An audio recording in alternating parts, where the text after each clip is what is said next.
Your opinion required. No justice, no peace! No justice, no peace!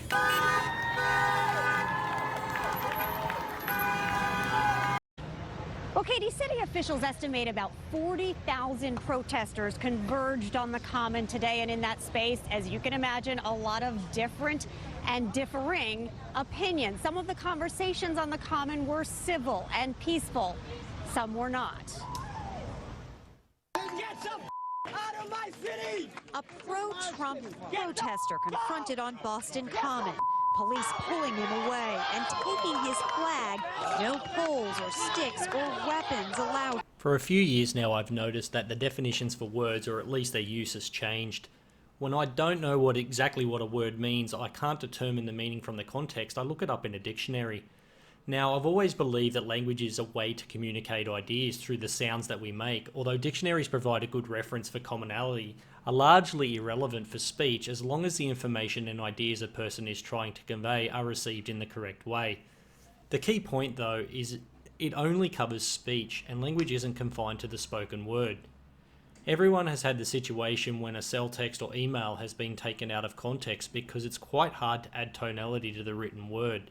But when we take words that have specific definitions and use them in very specific ways to convey our ideas, I think we should make sure to use the words in their intended way, and it seems like this is no longer the case. Do you think that anti-immigrant rhetoric is violent free speech? Well, yes, because of the You think that speech is violence? No, I think that That's what that sign says. the conversation that you're having is oppressive. So I am oppressing people by what I'm doing. So I am exerting violence on people by my speech. That's what the sign says, and that's what you just said. It contributes to. And the protester is saying that's exactly what I'm doing, and she's saying that's exactly what her sign means. So that means that you, a faculty member at an American public university, paid for by taxpayer dollars, are conflating speech with violence. Yes. Speech can be violent. What you are saying contributes to systemic racism in this country. It means that my students of color are pulled over and accused of stealing a car when they did not. Most dictionaries define violence as a physical and forceful action, and I don't think they mean physically moving your mouth and lips counts. But is society happy with that definition? Have we moved away from the dictionary definition and now use the word violence or violent in a different way?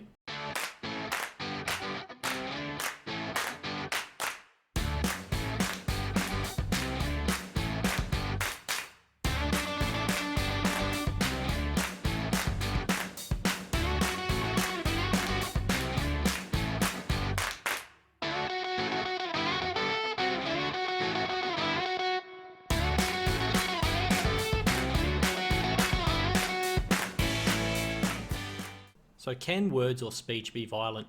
Now before you comment down below about hate speech and laws, etc., that all depends on the country you live in, and I'm not talking about that specifically, but can words actually be violent? I also don't mean any call to action or incitement, because that's a completely separate topic. Perhaps we have found ourselves in a situation where we don't have the right word to describe what we mean with words that are objectionable to certain groups or individuals. Or maybe we do, but it certainly won't have the same impact if you said, that is hurtful speech, or they are uncomfortable words. Now, while I do agree that what some people say is definitely one or both of those things, stating it isn't going to win you a court case. What do you think? Can words be violent? And if they are, who determines which ones are violent and which ones aren't? And then how do we navigate the waters of words that would be commonplace and okay to some groups and individuals and violent to others? Is it okay that a majority group doesn't get a right to claim for violent speech but minorities do? As an example, all men have masculine traits and therefore present with toxic masculinity, versus trans women are really men, versus 50% of lesbian couples experience domestic violence. Polarizing statements which no doubt cause offence, and in my opinion none of them really better our society, yet all have been uttered in the recent past. I'll be interested to read the comments about what you think. Until next time.